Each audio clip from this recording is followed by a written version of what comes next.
Well, hi, and thanks for joining me in my shop. I'm going to be performing an alignment on this radio, an IF alignment, mostly to verify that the IF is healthy and remove it from the list of possible things that are going wrong in this radio that are stopping the output from coming. So, and just before I get going, I did take some time to read a few comments, just so you understand my view on comments. I love them. And if I could, I would read them all and reply to them all as I used to do. But it's just a matter of time constraints here in the summertime. I have to let a few things go so I can do other stuff during the summer, get outdoors and all that kind of thing.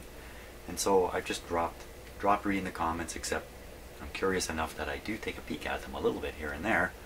And I won't go into the reasons why. There's good reasons why I shouldn't read comments while I'm doing this work. And good reasons why I should. One of them is, often I make a mistake here while I'm working. Somebody spots the mistake. They try to let me go and know in a comment, and it's just all too late, or I'm not reading it anyway. So I appreciate that. One really good example of this is a video or two ago. I replaced a resistor up here that was blocking B+ from getting to the plate of one of the tubes. And it was pointed out that I actually stumbled on that problem early on while working on the radio and didn't follow through on it, and I basically forgot. I had discovered a lack of B+ on this tube much earlier on, only to struggle away and rediscover it again. Interesting thing is, if it wasn't for this video and the comments and all this recording that I do, of course I would never have any idea I had made that kind of mistake. So fortunately I felt really good about finding that resistor. Now I feel a little less good because I should have found it sooner. But as I said in the reply to my comment, I come with no guarantees here, okay? I turn on the cameras and away I go, and what happens next, well, is what happens next. So no guarantees here. I'm not trying to show you the best way to do anything. I'm just trying to do it. So where are we today? Oh my gosh, it's Tuesday. It's Tuesday. We're right at the end of June. Right towards the end of June. It's been a few days since I've been in here, and I've actually spent more time getting ready to start this video than I've spent on any other video. Can you believe it? I usually spend about a minute before I turn the cameras on. I don't like to spend a lot of time in here prior to turning on the cameras because, believe it or not, I lose my nerve. I start losing my nerve to turn on the cameras because I'm thinking too much. So it's better I just come in here, flip them on, and get going. But that's not what I've done. What I've done is I've set the equipment up to do the alignment here. And I haven't turned on the radio yet, so let's get it going because we certainly need it on to do this. Just a quick little safety check here. Everything's okay. It has been last Thursday I was in here, I think. So while that's warming up and getting ready, let's take a peek at the schematic. I'll show you where I'm making these connections for the test I'm going to do. Here we go. Okay, so there's the schematic. And what I'm going to be doing is I'm going to be tuning these two transformers, this one here and this one here, verifying that they're tuned for 456. The IF frequency in this radio is supposed to be 456. Here you can, oops, you can see it right there, 456 up in the top right corner. And there's lots of other alignment things to do in this radio. I just want to do these two transformers. Should be easy enough. They have, they're tuned by capacitors. You can see them right here. Two capacitors. It's not a slug. It's not two slugs and two coils. It's two capacitors across the coils, and that's a little easier to do because they're both on the top of the IF cans. Easy to get at. Now, to tune this one, I want to feed a signal in back here somewhere. Oh my gosh, didn't I have all kinds of trouble with this? So I'm going to try to feed 455 out of this tube one way or the other. Yeah, it's coming back to me now. Pick up the signal over here and tune the transformer to 456 and then move on to the next transformer. So I've got to connect my signal generator back here somewhere. Just stick it on the cap of this tube. Probably makes sense. I just throw it on the cap of the 6A7, try to pick the signal up. Gee, I could try to pick it up on the cap of the 6K7. You know, when you connect to these grid circuits, you're connecting into very high impedance circuits, and you can disturb them a lot. So that might not be the best idea. What am I thinking? I'm not thinking right. I got it in my head I'm going to use my oscilloscope, but I'm not. I'm using a voltmeter. For crying out loud, I've already got it connected here. The output of the detector. So let's go with that. Let's go with the voltmeter connected here, even though it's going through this transformer. I have heard radio signals get through this radio, so I don't think there's a really serious tuning problem with these IFs, frankly. And this is just to eliminate this as a possible problem. So we'll pump the signal in here, we'll tune this guy, we'll watch the voltage over here, then we'll tune this guy and see what we got. Or should I do something entirely different? Yeah, let's do something entirely different. Just changing my mind on the fly. I'll get on the cap of this tube. We'll do this transformer, then we'll back up to this one and do this transformer. So we'll feed in on here. Right. Isn't that what I thought of just before I turned the cameras on? Yes, I think that is exactly what I was thinking before I turned on the cameras. So here's what we're talking about going on in this cap here. Let me just turn down the signal generator level.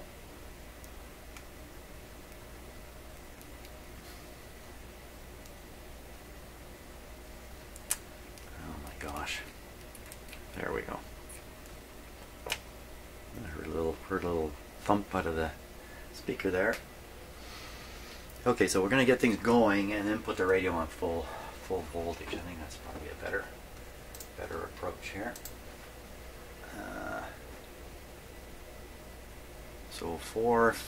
Well, it's around 444 right now, the actual radio. Let's leave this where it is. Get something coming out so we can hear it. I've probably forgotten everything I did on Thursday here. No sound. We're off to a quick start. There we are. Good. Meter's working, everything's working. Good, good, good. Okay, it's a 10 volt scale, so this meter now is 10 volts full scale.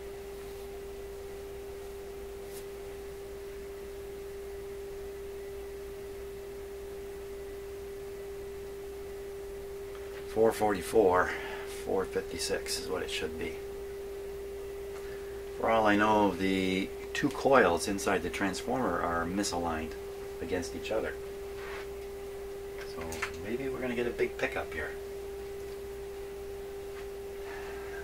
Okay, make sure I'm doing the right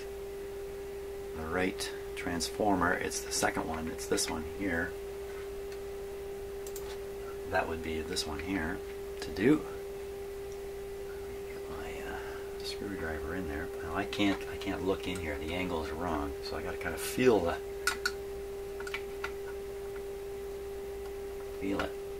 So I'm trying to feel the screwdriver drop into a slot. This is pretty impossible. Oh, I got it. There we are. So I recognize that much play means you're in a screwdriver. You're in a screwdriver slot. I'll say I'm in a screwdriver. I wasn't going to do anything without it being on full power. Let's put it on full power here. Distortion in the output. Oh, the volume, of course, isn't going to do anything. It's too early in the radio from where I'm working. So let's turn down the signal generator. Okay, if you want to do this with the lowest signal you can get away with. 444. Put this like that. Switch cameras so you can see what is going on. Now.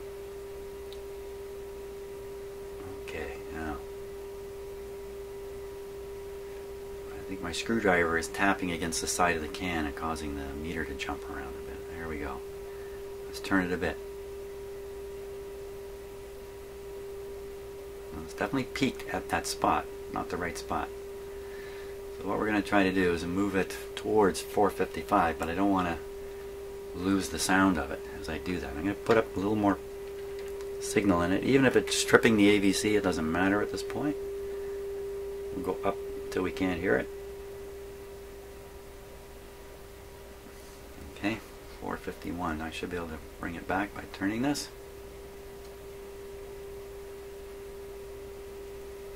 And there should be enough signal getting through now. I can go to 456. As I mentioned before, my counter is not exactly accurate, but I like to pretend it is. It's probably 454, but we'll go with what it says. And I'm just tuning one capacitor so far. Okay, now we'll move to the other capacitor.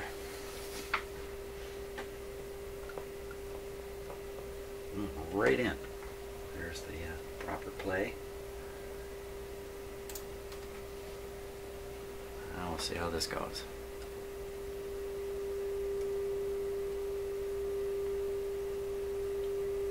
Tunes up very nicely. There we are. You can see I have a close-up camera sitting here, but I haven't got it switched on anymore, so let's switch it out of the way. Okay. Now we back up. We'll move the input signal to the next tube back earlier in the radio. So the signal will be going through this coil 2, transformer 2. Let's knock down the signal.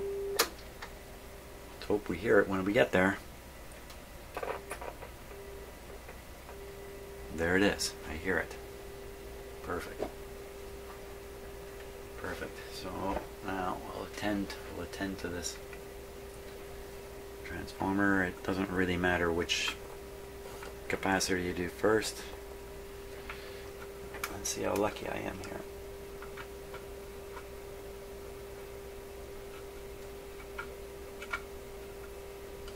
Not quite as lucky this time. There it is. Oop, I moved it a bit. Okay, back to the... There we go.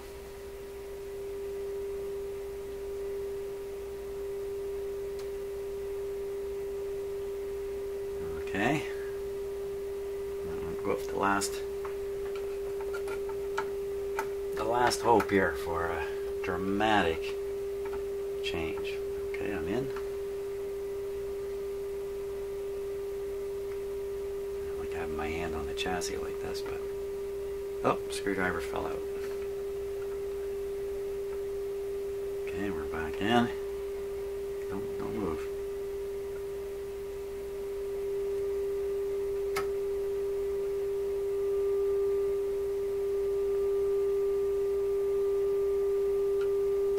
Well, I think overall that was definitely some pickup, I think, over where it was tuned before, but it may not be as much as it appeared because I moved the IF input frequency out of where the radio was tuned. It gets weak, and then as I tune it in, it gets strong. We get the impression we're making it strong, but in fact, it might just be returning it back to the strength it had, only now it's at 456 instead of 444. So it may have made really no difference to the radio, but it's easy to find out. The good news is the IF tuned fine. That's really good news. That is really, really good news.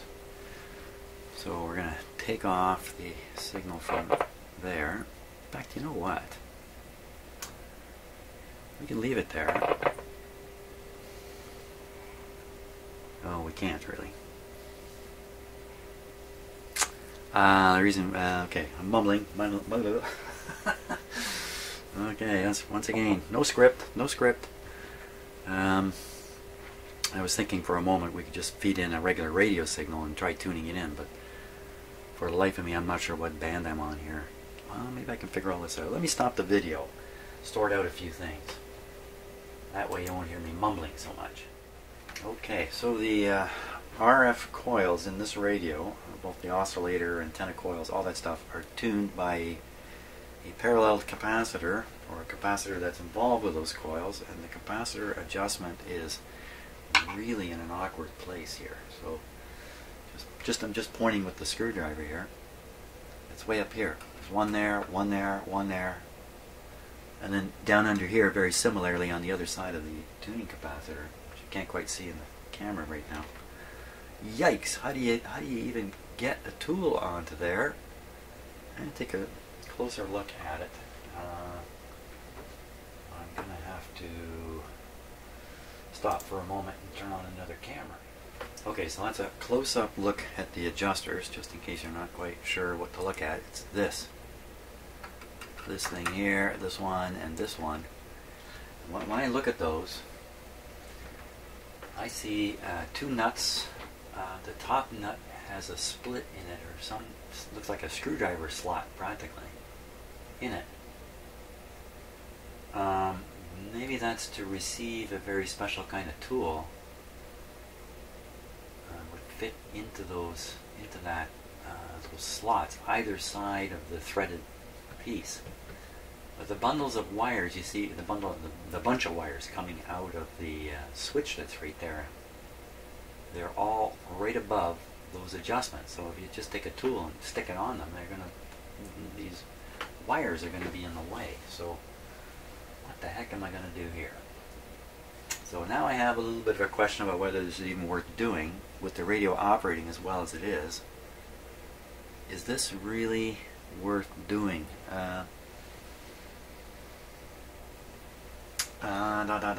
That's a good question. I wonder how hard those things are to turn. What are the chances that they're so far out it's worth doing anyway? Wow. Now the other side, let's see if I can get the camera down to the other side here. The other side is much more accessible. You can see them down there. In this case, it's pretty much a clear shot with a tool down onto them. Which are which? Which are which? Okay, let me think a little bit and make a decision about what I'm going to do. Okay, so here's the schematic again, and just at the top of the schematic is all this information up here. And look, you can see frequencies, antenna alignment, oscillator, blah blah blah, all these different capacitors. 1, 2, 3, 4, 5, 6, 7. Oh my gosh! Look at C27, yeah, C32. Oh my gosh! There's 5, 10, 15, 16, 17. There's 20-something adjustments in here. 20-something adjustments, and I've only noticed about 5 or 6 of them. So we look down on the schematic itself. You see this capacitor. I think this is the tuning capacitor here. C1, C2. I've drawn it really big and bold on here, so I'm pretty sure that's what that is. Here's the capacitors I was going to go after. Here and here. These ones. This one's got 2 on it.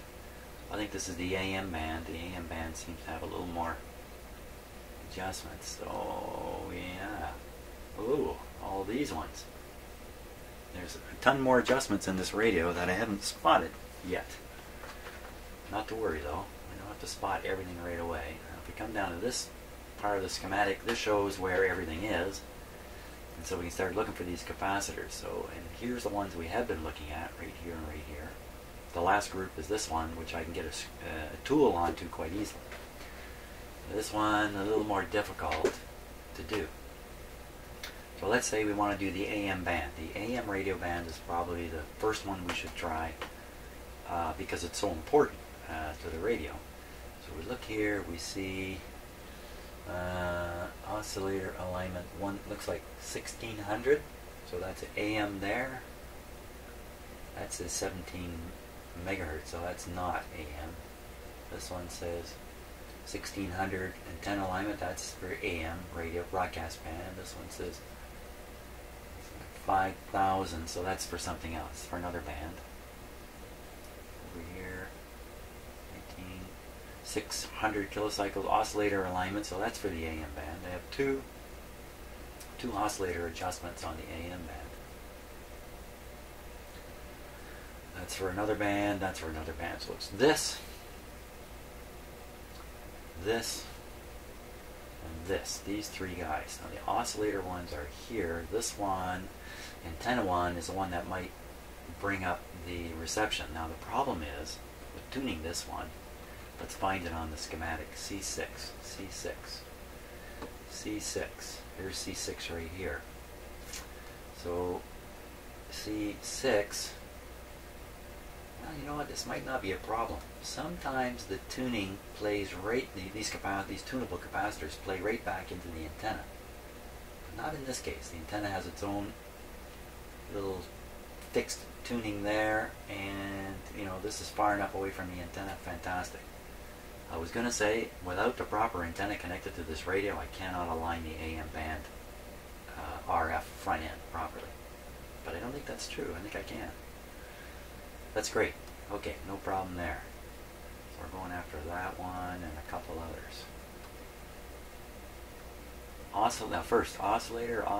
We want to do this guy first. C6 antenna, easily accessible. Okay, I think I got it. I think I got it. There it is there. You're looking at it now.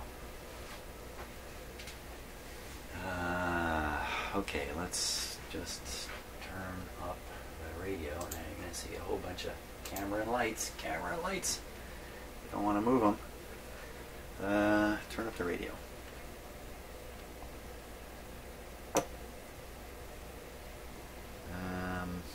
Get it onto the right band. He says to himself. Okay, that's the AM band. Hook up the signal oscillator to the antenna.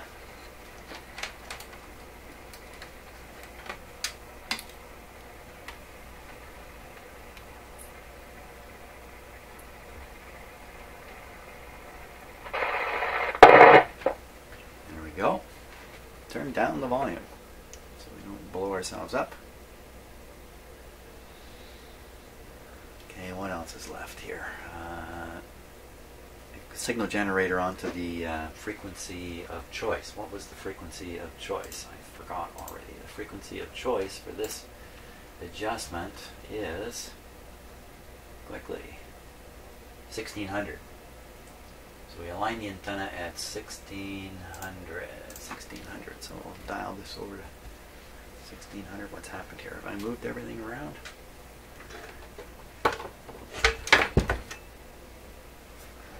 See that anymore. Okay. A little hard to. Oh, I know what's happening here. I turned on the big light. Turn on the big light. Let's turn off the big light. 1600.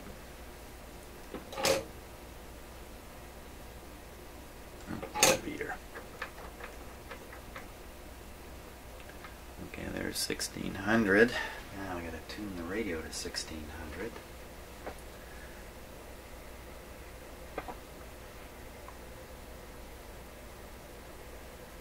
So I'm looking at the dial here.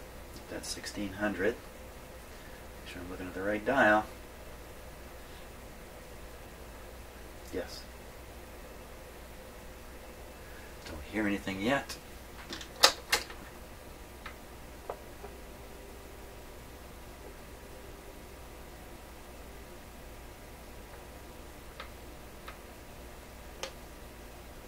Oh, turn up the volume.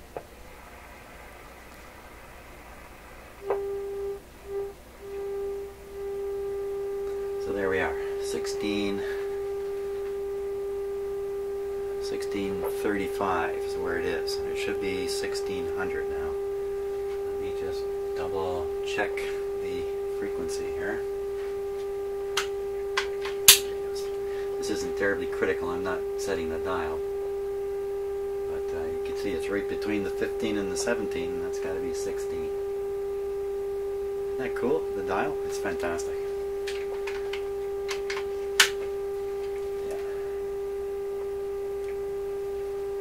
Okay, now to actually put the tool in there, I can't do it with the cameras the way they are. So I'm going to say goodbye to that camera shot while I figure out how to rearrange things here. Okay, check this out. I'm just bringing my tool in here and I tap this. Something loose in here. So I just tap the chassis with my finger. Could be everything from a loose tube in a socket. Well, that's probably what it is. It's probably a loose tube. I'm going to ignore it right now because the operation of the radio doesn't change. Wow, what's this even? Wish me luck on this. Here we go. Okay, I got the tool in there. Now what? Now what? with this. Switch it on the meter, turned it off. I actually turned everything off and was going out the door when I discovered the batteries weren't in there.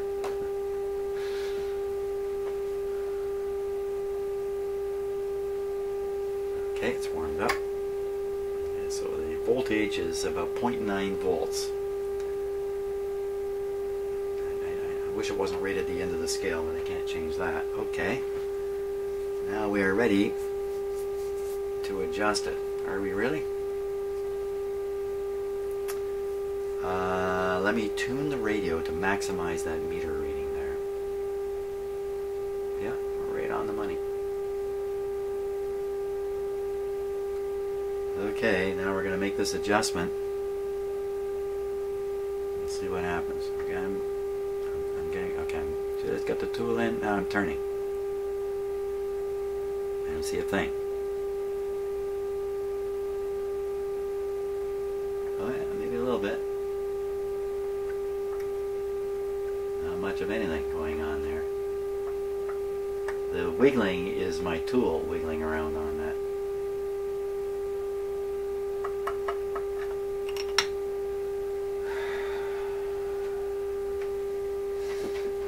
You know what I think I'm going to do? I think I'm going to just not align this part of the radio, and I'm going to measure the radio's sensitivity as best I can, because you know what, it could easily be good enough. It could be good enough, because I'm having trouble succeeding in getting any benefit out of this. I think we should really just try the radio out carefully. Good. Okay, that's the plan. Another change of plan. Change of plan. Let's just here. So this means signal generator off, the antenna.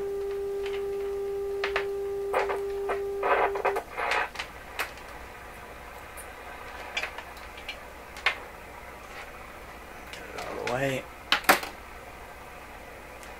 And we're just going to go through the bands. You know what, maybe I should have left that signal generator on there, but we'll put it back on if we need. Stick on the external antenna. Give this guy a real drive here.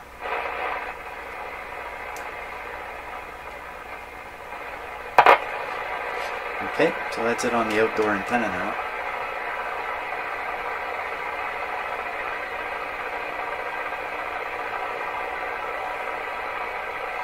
Okie dokie.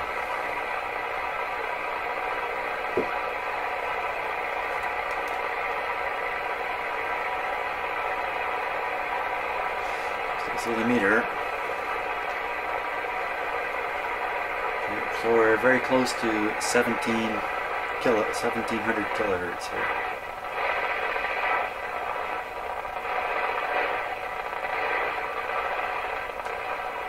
There we go. We'll go all the way around.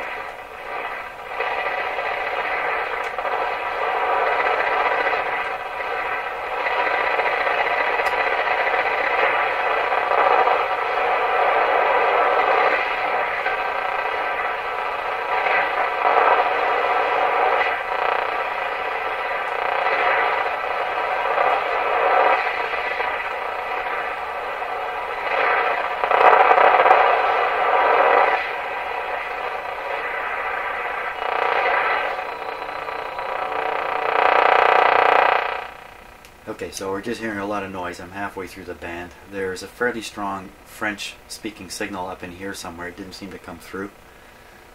Let's keep going.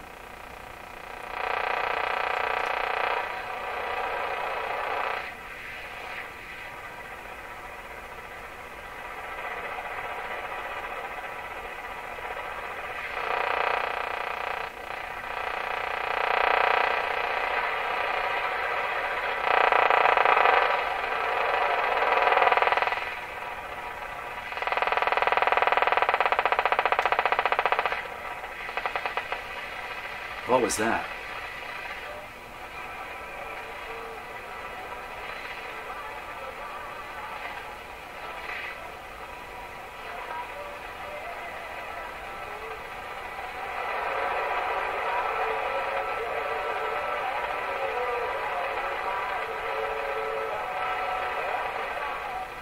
That could be 740.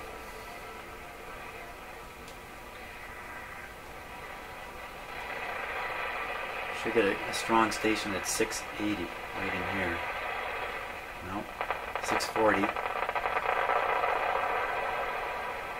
Nope. 610. 590. Getting weaker and weaker as we get towards the end of the band here. Well, that's pretty weird. We got one station.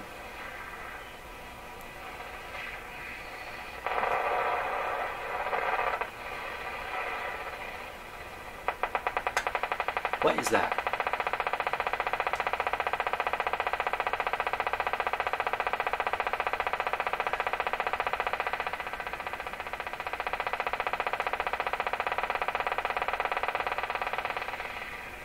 That's strange, because it's the rate of that ticking noise seems to vary with where I have the radio tuned, as if that noise is coming out of the radio itself. Fast there. Oh, it's gotten, where's it coming from? It seems to have gotten really strong now.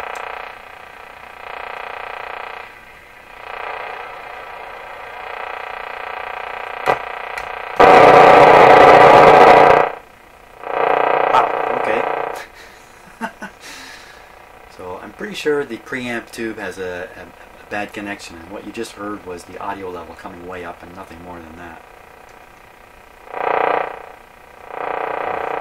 Sounds pretty... I'm sure that's what that was.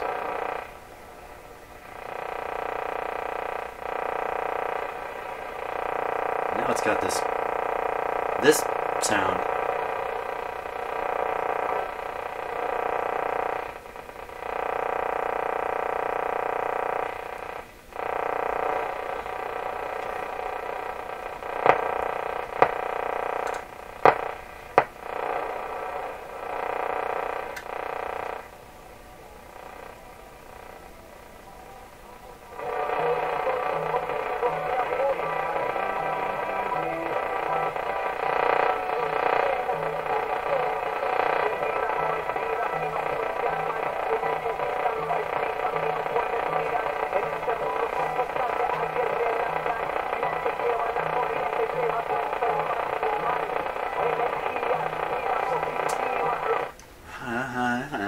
Okay, what do you make of that? Well, this isn't the best environment to be playing an AM radio, but wow, it's picking up, to me it's picking up a weaker signal and not picking up the stronger ones down here.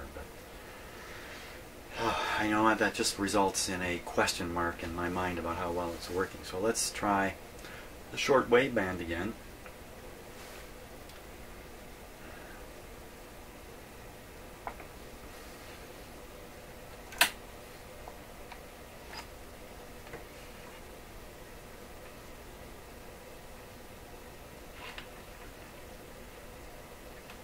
Light clip came off, so there's the tuning indicator there. I have to turn the radio way up to get something out of it. Wow, it's very now it's turned up, so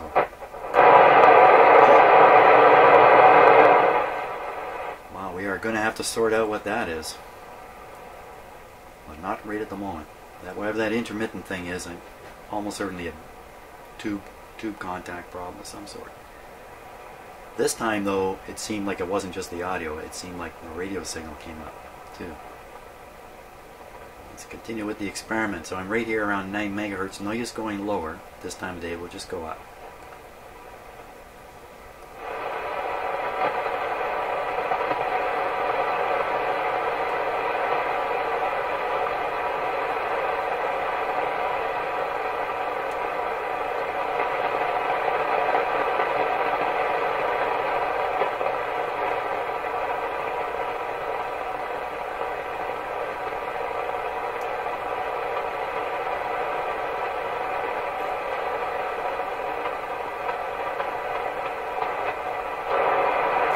It's a hair trigger.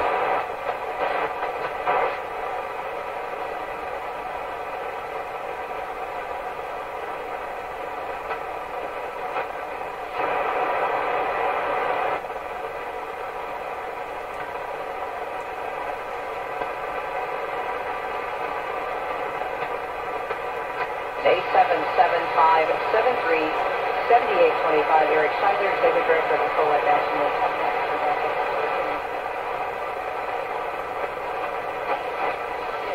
with my good friend Steve Ray, author, speaker, and fearless pilgrimage leader who is taking us to Rome in early September for the canonization of Mother. That's no antenna. That's with the outdoor antenna.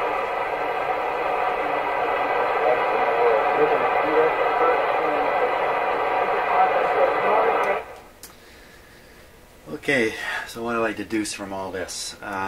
First of all, you can hear the atmospheric noise, and you can tell you're tuning through the atmospheric noise on this shortwave band. When we picked up this one lone signal, there's just not much to pick up right now at this time of day. We picked up one lone signal, almost certainly from the southern states, somewhere down in the southern part of the United States, and that combination suggests to me that this radio is actually as sensitive as you need it. They make it more sensitive. Why? It's already picking up the atmospheric noise quite clearly. So I think this thing's really in pretty good shape, in fact, except for that weird...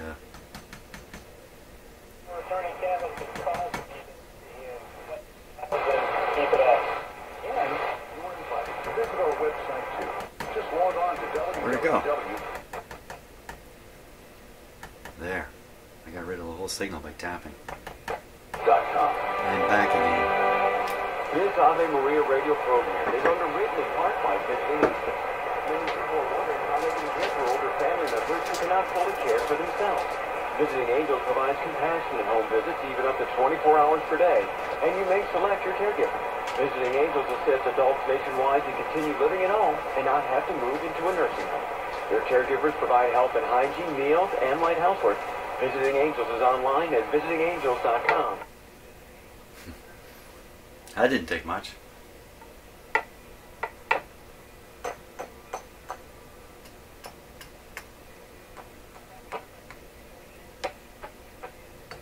Wow. Whatever it is, it's really sensitive.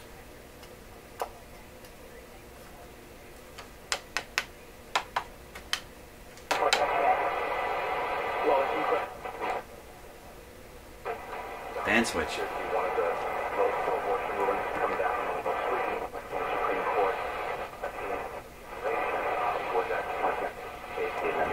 Yeah, it doesn't seem that bad. It expands that notion of the undue burden that tone control. Condition for legality that was established really by Justice Benedict O'Connor back in the day, and it really makes a stricter bar for us to enact full life legislation now. In the state of Texas, all these clients weren't able to hear. No, it's up in this area here.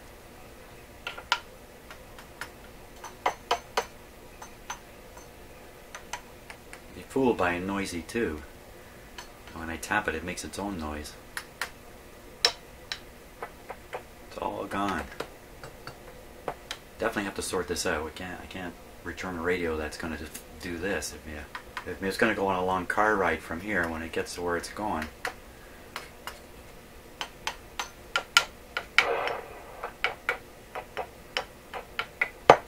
Oh. Okay, let's power it off. Now I pulled most of these tubes out and stuck them in again. So I'm not sure how, there we go.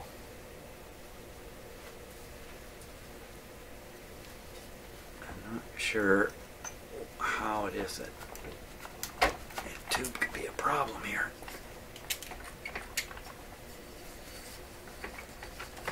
These have all come out and gone in. Now I turned the radio off in case you didn't know that while I brutalize it here. I'm not sure how effective this treatment really is.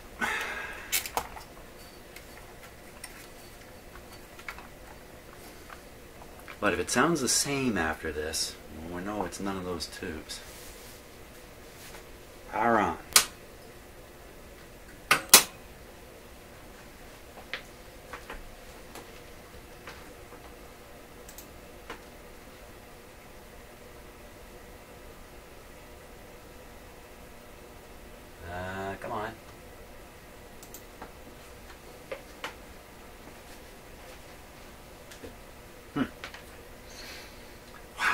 it's quite nerve-wracking to think that a radio could be in this state, which I think is just a mechanical contact problem, and I could be troubleshooting it with this mechanical contact problem in it, running all over the place.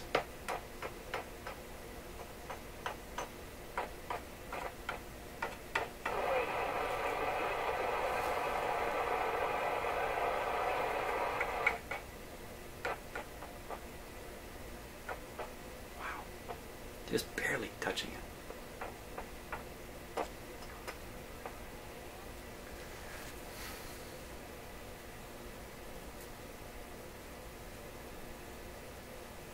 That's what the dentist does to your teeth, you know, when you come in, he pokes at them to see which one you go, yow! I think it's the audio tube.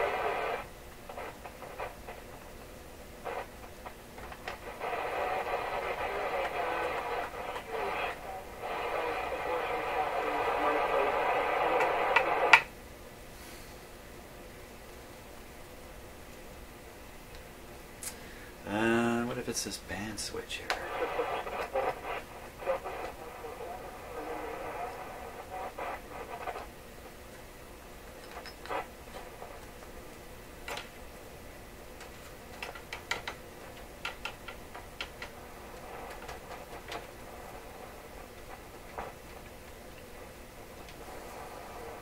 It's not a band switch, actually. This is the selector switch for the presets.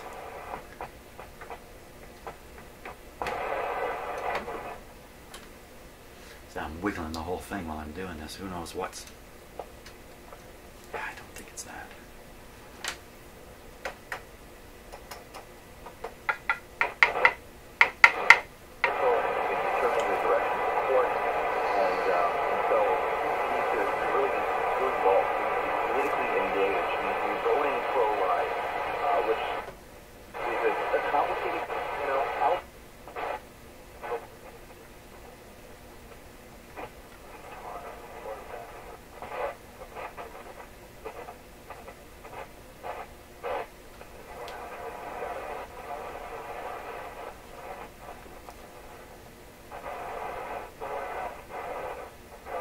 Great.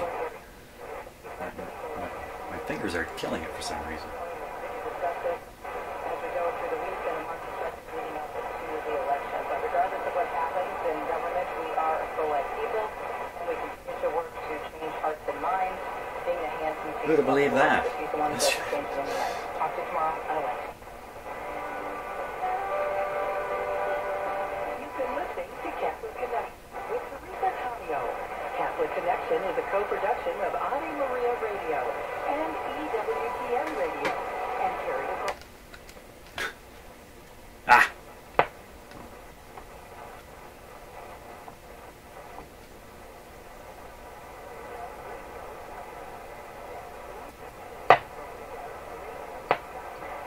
Ooh, maybe the output tube. Maybe the output tube. I didn't wiggle that guy. Maybe the output tube is doing that. When I was moving my finger across the top there, that's kind of a weird deal. Every time I touch the chassis, it gets a little quiet. If I touch it here, it gets quite quiet. If I touch it here, not nearly as quiet. That's kind of weird, especially, okay, I've got a sock on my hand right now. This tube's liable to be pretty hot. Yeah, it's hot. Okay. Now, did that change anything? Here we go.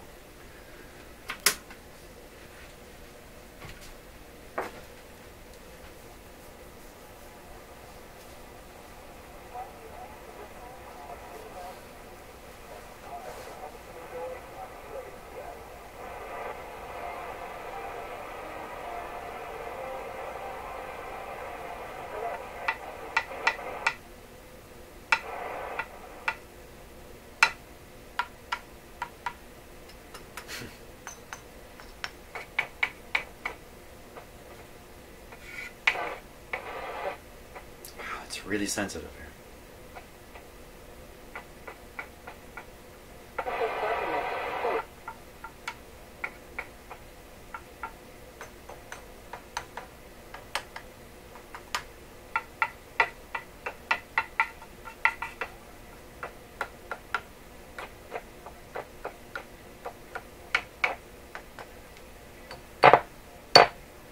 That's the output tube. I'm back in there.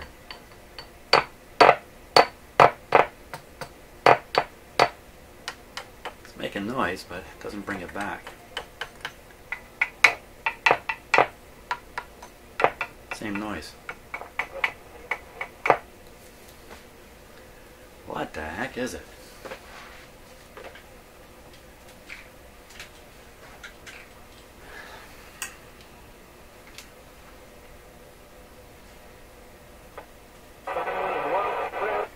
Now I'm using just the brush end of the brush.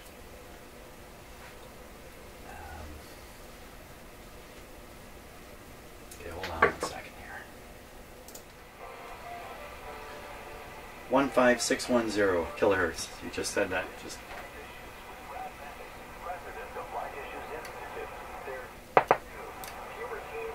that's full volume. Doesn't seem right. Here we go. Just using the brush end here. The statistic I'm most excited about is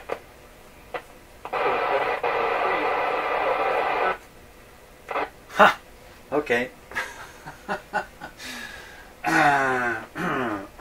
Okay, the problem is I put a capacitor in there and never soldered it in. That's the problem. Holy smokes, man. I am the problem once again. Okay, I'm going to solder that baby in, and I think the noise was going to go. Holy smokes.